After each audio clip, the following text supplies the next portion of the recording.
Welcome to Critic and the Common Man, episode 2. We are rolling right along. Thank you guys for the love on the first episode. We really appreciate it. Got some views, got some Oh wait, comments. wait! Before we do anything, I just realized I'm not wearing headphones. That's why it's weird to me. Oh, yeah, that's That's it. what's weird. That's it. I couldn't figure it out. All right.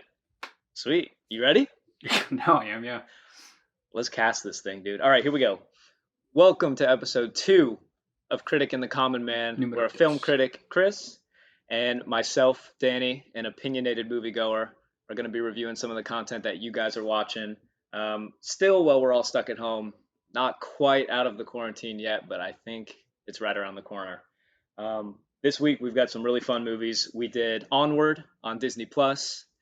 From Amazon Prime, we have Honey Boy. And on Netflix, we have Uncut Gems, a big movie this week. I think it was like the top 2 it made it up to in the US.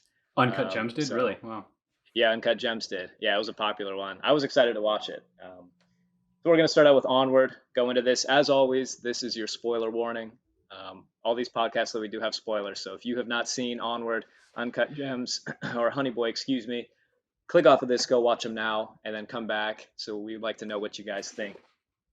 Let's jump into it. Yeah, and We're gonna as a start out with note Onward. too, these are not just film reviews. These are in-depth conversations about the themes, the story, the writing, the cinematography. Right. So these are in-depth analyses of these movies. So if that's not your thing, well, you're stuck here. So That's it. You're here now. You can't click away. right. Chris, start us off. Onward, big Pixar movie that was coming out. Yeah, so Talk to me Onward. about it. I didn't really know what to think of it when I remember seeing the previews for it. I just remember, like, I've always been a huge Disney fan. For me, Pixar is like very much a large part of my life because I remember seeing Toy Story and growing up with every movie that Pixar has released. And so I always kind of have this benefit of the doubt with Pixar, and rightfully so. I mean, most of the movies they've made are pretty popular hits. You know, they know how to tug at your heartstrings. And so going into seeing Onward, I actually I went into to see it at a drive-in, um, and I didn't expect to like it as much as I did. Um, I thought it was just overall it's a cute movie. You know, it is what it is. It's a kids movie, but it's also very steeped in that like 1970s 1980s, you know, Dungeons and Dragons feel, but it's kind of clashing with like the modern uh era. It shows, you know, technology and how it affected their world and how it kind of took away the magic, and so I think that it's very much a commentary on modern day society.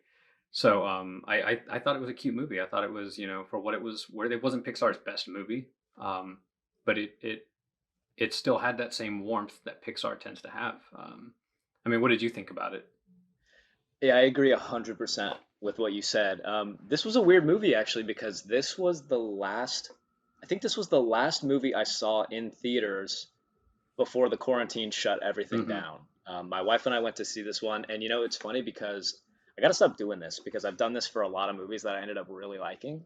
But when I saw the trailer for the first time for Onward, I didn't think it looked that good. Yeah, same, I same. don't know. I just wasn't that interested in it. And I've learned by now that with Pixar, they're all incredible. I Hmm. didn't think Coco looked great. Phenomenal movie. I Yeah, wasn't even sure if Spider-Verse looked good when I saw the trailer, and it's like my favorite movie ever, basically now. So clearly, I'm not a good judge of movies by their trailers. But yeah, I agree with you 100%. I thought they did a really cool job of setting up a world in this that was relatable and yet somehow completely different from what we're used to. hmm Like you're looking at, you know, ogres and monsters and all kinds of elves and pixies interacting in a world that is extremely familiar.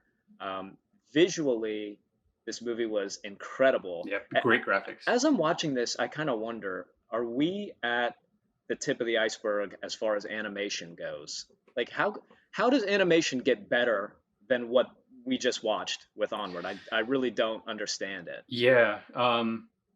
I don't know. I guess it's kind of weird because, you know, you look at, like, I remember playing some of the original Tomb Raider games on the PlayStation, And I remember thinking like, wow, this is amazing. These graphics are crazy. Like I'm in a jungle. There's T-Rexes, following me. And then I recently saw those games. I saw images of them, and it's literally like a 6 polygon character. It's a box with like a face that's kind of there. It's just, Yep. I don't know. I think it's one of those things where we don't know how good it's going to be until we see something better. Um, and I think that's kind of the beauty of 3 dimension, of animation in 3D, because it can seriously take viewers to different worlds. I mean, video games do it all the time in cutscenes. They can create some of the most realistic and amazing scenes, and it can be jaw dropping. And Pixar does that time and time again. I mean, they were the first ones to do it. First ones to do the full 3D movie. Um, so I kind of expect that from them. I'm always expecting them to kind of push the limits and grow, because that's just who they are as a company. Yeah, and you have to by now. I mean, they have hit the mark on every movie that they've put Oh out yeah. for a long time Even though now. I I don't didn't think always the like them story. all. Um, No, and honestly, this was not my favorite Pixar mhm. movie. And I was kind of thinking about why, and I was trying to figure out why this wasn't my favorite Pixar movie. And my theory on this, and I'm interested to see what you have to say because I could be way off, but personally, my theory on this is the boldest move that they make in this movie is by creating this world. And the world is really intricate and it's interesting, but the characters to me never really felt like they were in any real danger. And I think because Mhm. at the root of it, you're kind of just watching two brothers drive across town Yeah. to like a place, and then at the end, they're of course with the dragon and everything, they're in some more serious danger. But I think they actually played it a little bit safer on the story, and that's probably an unpopular opinion. I don't know, but I think they played it a little bit safe on the actual story and just relied on the fact that they were creating a world that we would be so drawn into, and that was going to be sort of what carried this movie. Mm. But it made it feel like you said, this one of I've watched a lot of Pixar movies, and this was the first one, maybe ever, where I really felt like I was watching a kids movie. Mhm. And I don't know, some people, I mean, it was obviously intense and they pull at your heartstrings, but this one felt like a kids movie to me. Yeah, yeah. And it's funny because you're not sure, because we grew up with movies like these, and Disney especially. Um, you don't know if it's because the movie itself is different than what you're used to watching, or if it's because we're just getting older. Oh man, don't even hit me with that. I can't even handle that. Nope, that's not it. It's because the movie is changing. You have to like take a sip. I'm actually getting younger, which is the crazy Right? thing. Yeah, yeah. Actually, for those of you who From the don't know, time we he's did the actually got first that episode of this Benjamin Button podcast disease. until now, right? Yeah, I have gotten at least 3 years younger. Hmm. So here we go. Let's keep doing these. Yeah. But yeah, I don't know. This one felt like a kids movie to me more so than a lot of Pixar movies do. Hmm. And I don't know. I don't know. But I liked it. Of course, it's Pixar. It was a great movie. I wouldn't say it was my favorite Yeah. Pixar movie that I've ever seen. And I think when we rewatched it, I was kind of wondering why, because it has the right ingredients to Hmm. me. It's got great characters. It's got incredible chemistry between the two brothers. It's got a really kind of a fun story, Yeah, but yeah. I don't know. Maybe I didn't feel like they were in any real danger until maybe the very end with the dragon. So here's my theory. Um, I think it comes down to the writing of the movie, because instead of uh, they say in screenwriting that what you're supposed to do is show people, not tell them. You're supposed to show people what they're feeling, not tell them. And the movie does it a couple times where they tell you what they expect you to feel by showing you the list of what Ian is trying to accomplish with this movie. He wants to go on a road trip. He wants to have a heart to heart with his dad. Instead of showing us that that's what he wants, they're literally showing us these are the emotions that we expect you to have by the end of the movie. And I think one of the parts where they kind of miss the target with that is towards the very end of the film, when Ian is basically having the realization that his brother has been the dad figure the entire time, and it's sweet, but it feels a bit cliche. And I feel like there's a way they could have given us that same emotional connection without having the list in front of him and the montage that you see in pretty much every cliche kind of movie. I feel like there was another way they could have gone about that. Now, what that is I'm not the one who made the film. I'm not the director. I don't know. It would take a little bit of rewriting in there, but I feel like they forced the emotions on us. Whereas I think the most emotional and impactful moment of the entire movie is at the very end when he's when Barley is the one who gets to see his dad, and he says, "Oh, by the way, he told me to give this to you." And instead of him saying anything else, you see the emotion in the character's face, and that for me, that's the part that breaks my heart. Oh Where man. you see Ian, the reaction in his face, like over the shoulder, you just see his eyes. That right there is the most emotional that I got in the entire movie, because they didn't show us anything, or they didn't tell us what to feel. They showed us. And so I think that it comes down to the writing just being a little too on the nose with the emotional cues for us. But again, I think that has to do with the fact that it's a kids movie, and they expect a kid to only go so deep as far as an emotional level. So I mean, that's my idea. Fair enough. Yeah. And I wonder how much Pixar, when they're writing these, I wonder how much they're aiming these movies at young kids anymore and how much they're aiming them at an older audience. I'd be interested to kind of be like to be a fly on the wall in those discussions because clearly Mhm. their market is not just young kids. I mean, No, Toy no, not at Story all. movies I think obviously are aimed for a little bit younger audience. And this movie felt like a younger kids movie to me, but not like a little Mhm. kids movie. Like it wasn't like I was watching Paw Patrol or Preteen, something like that. Yeah, teenager. yeah, yeah, exactly. Like just a younger audience than me, and I don't normally feel that with Pixar movies.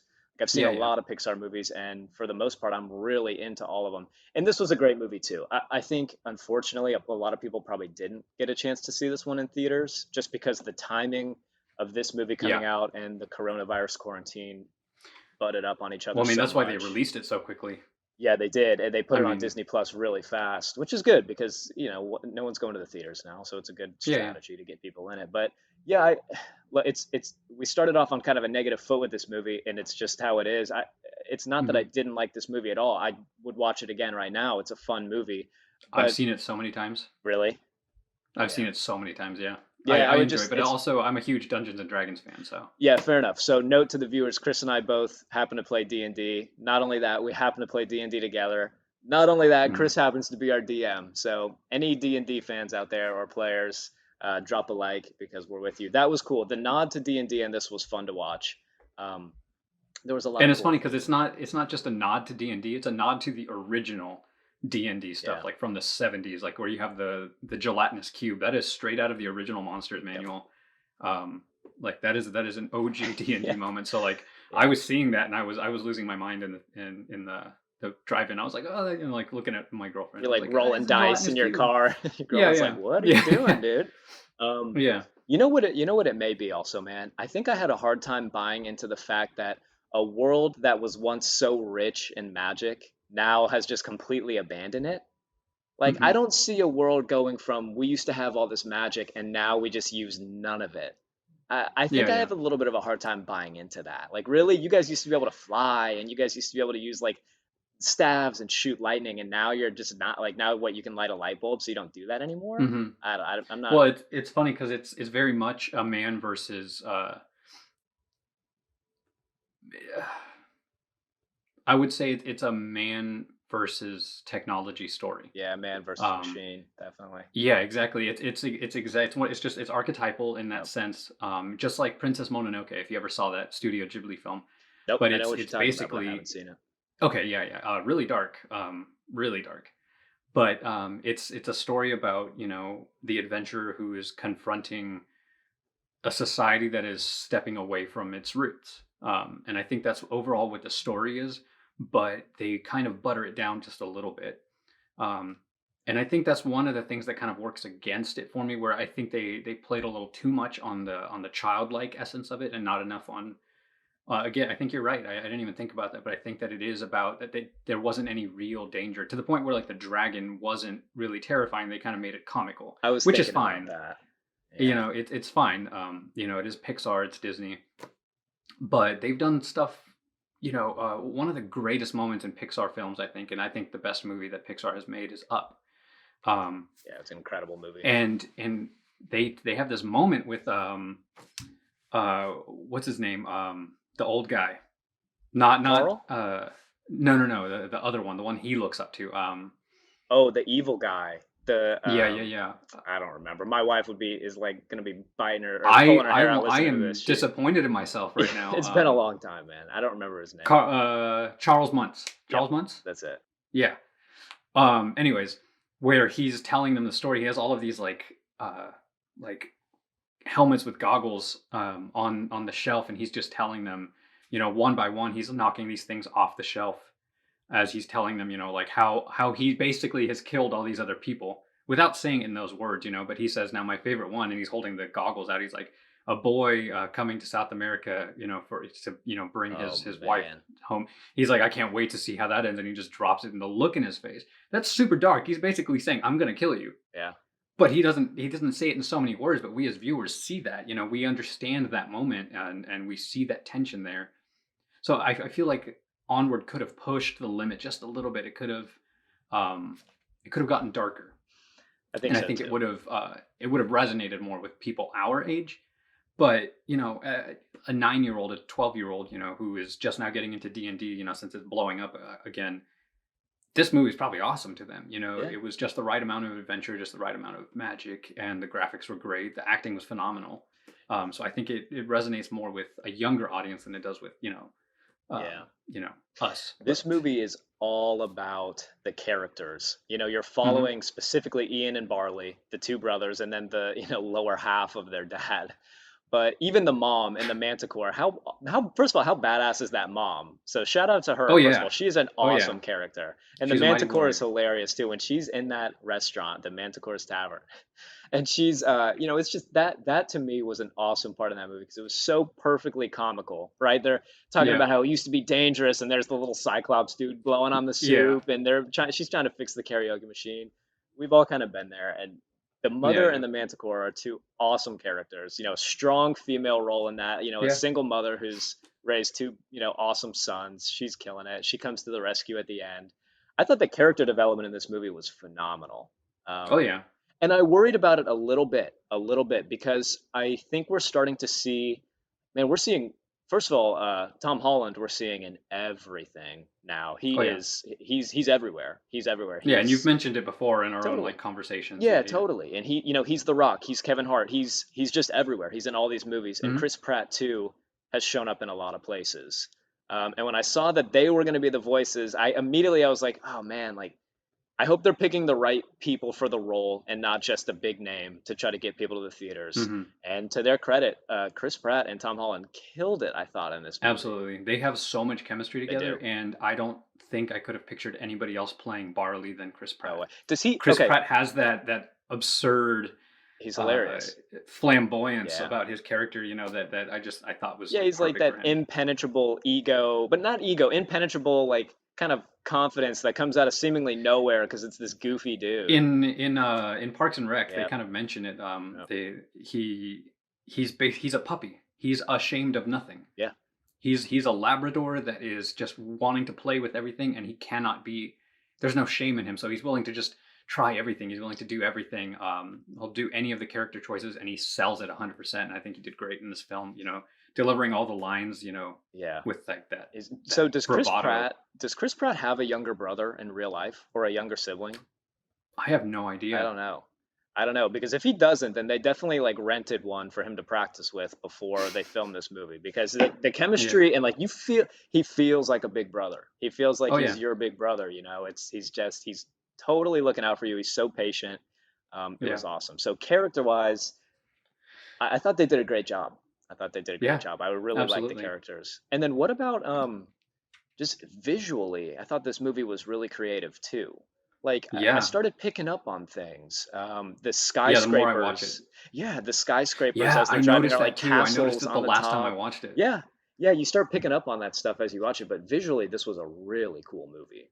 Yeah, it's funny because I even mentioned it when I was watching it. Like it feels like Los Angeles, um, and I know that you're on the other side of the country, but when you're watching the movie and the first time he's merging onto the freeway, you see the mountains behind him. That feels like Burbank. That straight up, like I've driven there so many times, heading down to Disneyland, and I cannot tell you that like how much that resonated with me. I Like believe it. I felt like I was driving, like watching them drive to Disneyland. That's I what it felt believe it. like. Yeah, so any of the viewers, if you guys don't know from the Instagram, Chris is in Sacramento, California, and I am in Orlando, Florida. So this is kind of, honestly, the more I think about it, I think this is the podcast that the founding fathers wanted. This is like the manifest Absolutely. destiny podcasts. Name one of the founding fathers, any of them.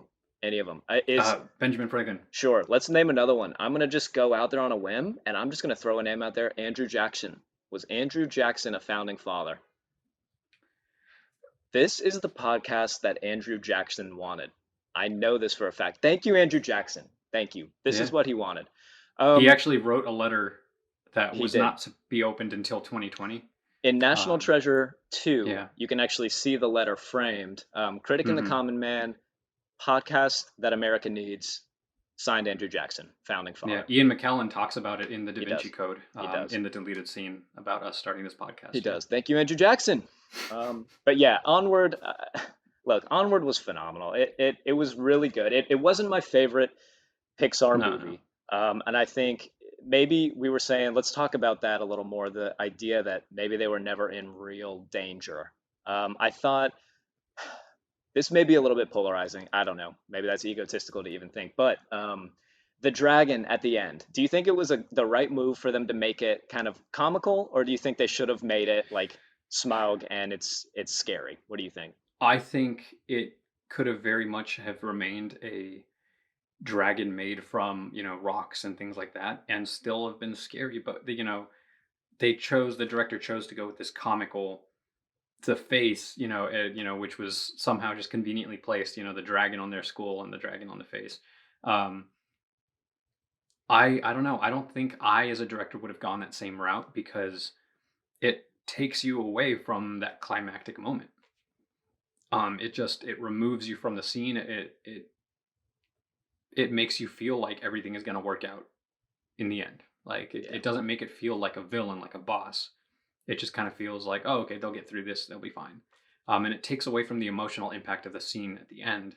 Um, so yeah, I don't know.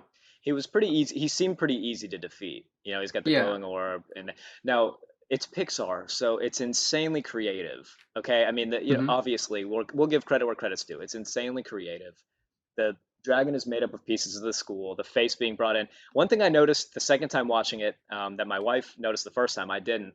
When the dragon roars, it's the bell. It's like the Yeah. school bell. I totally Yeah. missed Yeah. that. I totally missed Yeah. that the first time watching. So, okay, insanely creative, yes. But did it take away a little bit from the dramatic ending? I think so. Yeah. I think Yeah. so. A Absolutely, it little did. bit. A little bit. But Um.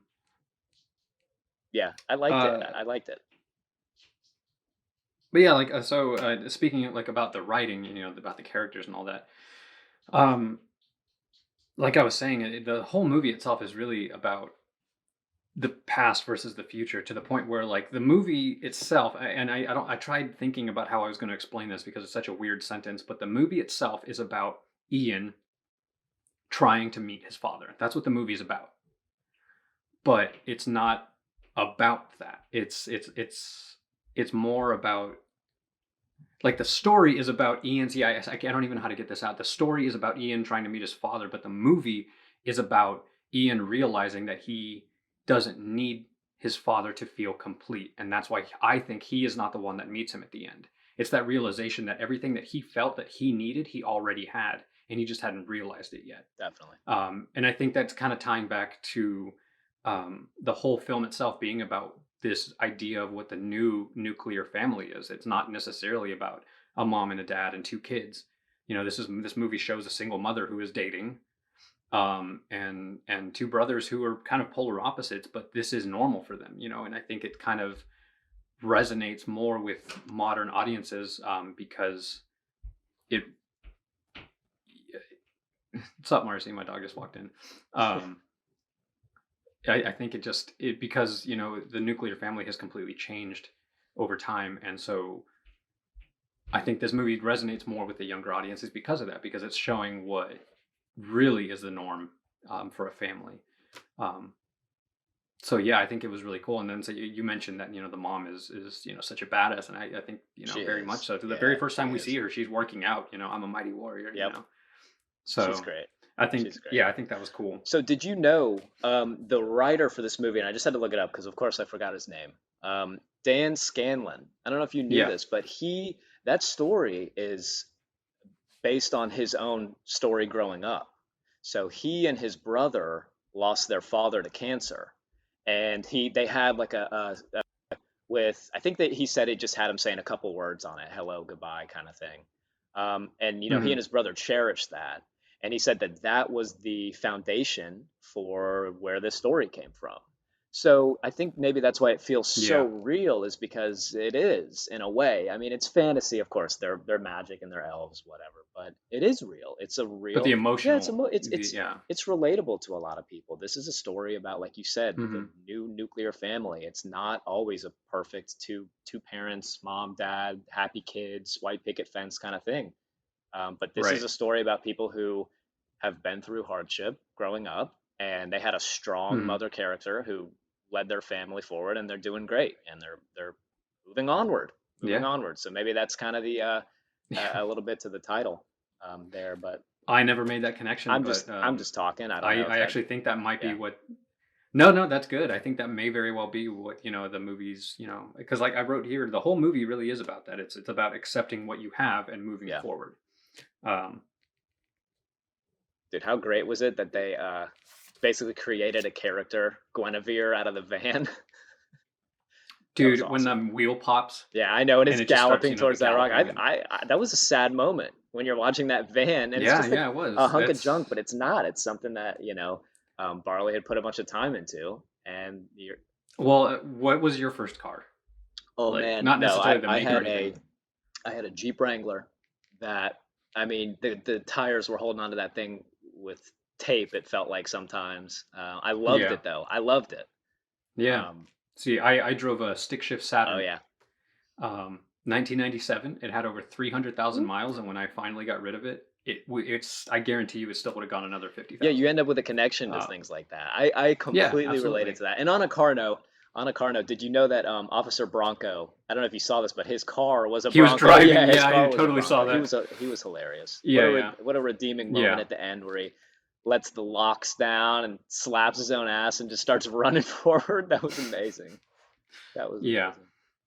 amazing. His character, I think, was interesting, um, because he's a police officer who's trying to do the right thing for this woman that he's dating. He cares about the kids. Clearly, he's chasing them up and down, and he's just trying to keep them safe. Um, but what did you think? Miranda was saying that she felt like it was not his place.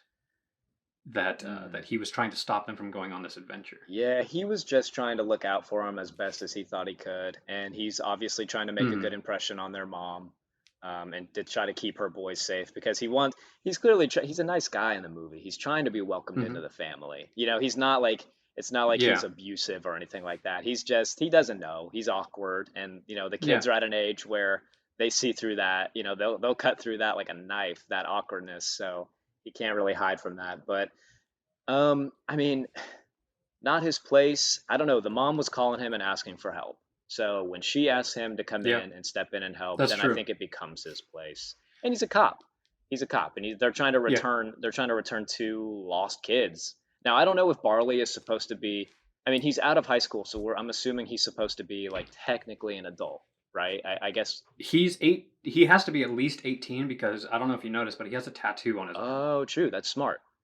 That's Yeah, smart. yeah. He has a little one right here up on his. And that's what It yeah, shows a little bit. I don't know what that's it what is, but I kind of assumed he was. I assumed he was probably 18 or yeah, something like that. because she mentions that she says at the beginning like this is the longest Right. gap year of my life, something like that. So, um, I think that another theme that kind of comes up a lot in the film is the idea of believing in yourself. At the very beginning, you have Barley kind of yelling at him that you have to speak from your heart's fire over and over and over. And if you don't believe in what you're saying, with the spells, they're not going to work. Um, but later, and I think it's the best part in the entire movie that I just couldn't stop laughing is when he is going across the chasm and the rope falls off and he's just like, okay, but don't look back, and he's just wiping tears because like this stress that he's feeling. I thought that was That amazing. would be, But yeah, that whole moment really, like, if he had stopped believing in himself at all, he would have fallen down that bottomless pit. yeah. He And that's a creative spell. I don't know if I could do that. I mean, imagine just having to trust in your ability. This guy's not a wizard. He's just learning about this staff no, like the day before. yeah, So that is pretty intense. But that was creative, yeah, and you're right. The whole story was about him growing up, really. in a lot of ways. Yeah, It was yeah. him growing up, and he and his brother Barley, Ian and Barley, growing closer together and kind of finding things in Yeah. common. And it's funny because that list that he carries around, it's about his father, but the list, what it ultimately symbolizes is him finding confidence in himself. He feels incomplete because he doesn't have that father in his life. And you can see that he's yearning for that. He wants his father to be there. Um, it's his 16th birthday. He wants, he's an adult and he feels like he missed out on something. And so I think the whole movie, is about him finding himself, not his father. Um, but yeah, you mentioned the scene with the van with what's her name, Guinevere, Guinevere. yeah. Um, I think the whole movie does this really good job of combining like modern music and like that epic Rock, fantasy classic.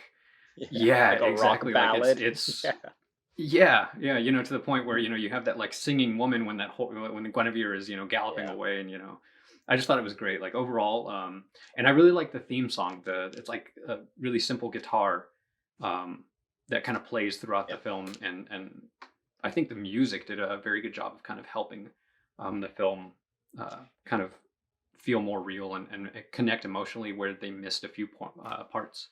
But what about things that you didn't like about the film? Like for me, I thought it was a little bizarre that they're walking around with this like bottom half. It got a little weird. Like I don't know what it is about that, but it totally kind of drew me out of the story a little bit. Where I was just like, what is? I feel like there was another way they could have had their father there and have the same story without it being a pair of legs. I It don't was a know. little, it was a stretch. It was a little bit of a stretch, and they're like walking Yeah, around on the dog leash and everything. Yeah, yeah. No, it made it for some comical it did. moments, but It did. . I thought it was funny though when they're trying to escape. Oh, okay. Speaking of things I didn't like, I thought those pixies were kind of annoying. I didn't really. I don't know. I saw what they were Yeah, going for, and I saw where they were trying to make them like a funny character, but I wasn't in. yeah, I yeah. didn't really love it. I didn't love it. I thought they were a little annoying. Um, Yeah, no, I agree but 100%. yeah, the legs was a little weird. But I guess I don't know. I guess again that forced convenience where they know it's him, or rather he knows it's them, rather just because the pattern that they tap on the feet, which they did reference that Yeah. they did that when they were young. So okay, I'll buy it. But I didn't mind the legs so much. Some of the direction with the story I thought was a little dull, and some of the characters, like again the pixies and stuff, I didn't really love. But again, it's those pixies I think Hmm. were trying to appeal to a young audience. That's kind of like kid Yeah, I think humor, so right? too. It's these little tiny Yeah. pixies, but they're tough and they'll beat you up, and like that's where the humor is. But um, Yeah, that's yeah. probably it. For me, the spells, the names of the spells kind of drew me out where I felt like it was trying to be a little like Harry Potter by naming, these really cool sounding spells, but I feel like they weren't as good. I feel like the spells could have been named a little better, and I feel like that's really picky of me, but um I don't know, there's something about the spells again felt a little more childlike versus like Latin or Greek based names. You know what I mean? Like, Volta, I'm not Thunder sure. It didn't Spear. feel real. Yeah. Yeah, yeah. I didn't really think about that I think until they, now. yeah, They definitely didn't bother me when I was watching the movie. It wasn't a note that I picked up on as something that like I didn't like. But I see what you're going for. It's probably kind of hard. I mean, Harry Potter's kind of got that covered. So when you're doing spells that do yeah. sort of the same thing, like okay, this one can catch something and make it levitate. Well, you can't do like anything Leviosa or like that. Like you really got to Hmm. kind of go the other way with that. Um, but I don't know. That didn't bother me. I Yeah, didn't mind the spell names. I thought the spells that they chose were pretty cool. And I liked that there was a catch. It wasn't as simple as just blasting spells out of the staff. It was like you yeah, have yeah. to make this gas tank bigger, you have to focus on it more. Or you have to Hmm. concentrate more or whatever it is. I thought that was kind of cool how there was a catch on like you have to believe that the bridge is there. It's not just going to be like a magical Yeah, ice yeah, bridge yeah. that pops up and you just get to run across. Like you have to. It's just like Dungeons and That's right. Dragons. There's the verbal component, the somatic, and then the That's right. material. You lose concentration, and that's Nerd. it. But yeah, I mean, overall, I thought it was a good film. The things that worked against it for me were not. They didn't take me out of the story enough. Again, I've seen the movie like at least at least 10 times at this point. Wow. Like I'll yeah, dude, honestly, like yeah, I'll sometimes I just I'll be doing the dishes or cooking or something, and Miranda and I will just put on Disney Plus and we'll just, like, hey, how about Yeah. this? Like I've seen Finding Dory way too many times. Too Yeah. many times. But I don't get bored of them. I think there's something about like nostalgia with me specifically and my connection to Disney because I grew up with it, going to Disney. It's one of my first memories. So I think there's a nostalgic connection for me where I'm willing to let go a lot of the things that Disney does because of that emotional connection. And Cool. so for me, I really enjoyed the movie. All in all, I think it's a strong movie. It's cute. It's not Pixar's best, like I said, but it still has heart. And so I think out of 10, I give it a 7, a strong Okay. 7. Yeah. So this one got it got an 88% critic score on Rotten Tomatoes and a 95% critic score, or not critic score, audience score. So 88% critic Mm-hmm. score, 95% audience score. Um, that's a little high for me. I think I'm kind of close. I agree. I'm not as far down as you. I definitely, it's not my favorite Pixar movie. It's not, but I'd recommend it to anybody, and I Mm. enjoy watching it. It's funny. I love the characters. Ian and Barley and their mom and the Manticore I thought were hilarious. I like it. It's hard to put your finger on exactly why it's not your favorite Pixar movie, but it's just not. For that, for what it is, again, rating this as an animated movie, trying to avoid just giving it a 10 because it's Pixar. I like this one a lot. I'm gonna Right. give it an 8. And that's kind of the safe score, but I'm just trying to think like there are other Pixar movies. Coco is in that 9 range to me. I'm trying to Oh think of yeah. some of the more Yeah. recent Pixar movies that came out. Big Hero 6, that was Pixar, right? That was Yeah. another kind of two brother kind of movie, wasn't it? I feel like it was, but maybe it wasn't. I don't know. Somebody will correct us. It might have been Disney's Yeah, it may have been. animation. It may have been. But I love that one too. Yeah, I don't know if that was Pixar or not, actually. But I give this one an 8. Really fun movie. Definitely recommend it, Yeah. especially if you have kids, because this one does feel a little bit targeted towards a younger audience than a lot of your Pixar movies Hmm. do. But really fun movie. And that's it. You got anything else for Onward, Chris? No. This sounds really bad, but you're right. I think we need to approach rating the movies from the intended audience's point of view. So I think you're right. I'll give it an 8 because of the fact that it's intended for it's not necessarily meant for a critic like myself. I can't compare this to some of the best movies out there because it's not going to compare. It's not the same. Yeah. And So I think you're right. I'm going to change my score, erase that, and we're gonna go to. I'm going to give it an 8 out of 10. I think it's a strong movie, okay. and for the intended audience, I think it's All right. perfect. Yeah, So as always, comment down below if you're still with us. Let us know what you think. Um, we can also kind of work on how we review these movies for you guys. So this is a new thing for us. So we're just sort of going with the classic 1 to 10 scale, but mhm. we can adjust that if there's a way that you guys might have that would be a better way to rate these movies. Let us know down below in the comments. We will definitely take it into consideration. This thing is fluid, so it's definitely changing. But that's it. That is the Critic and the Common Man review of Onward. Great movie, a lot of fun. Definitely one to watch on Disney Plus. That's Yep. it. So, And now we're moving onward.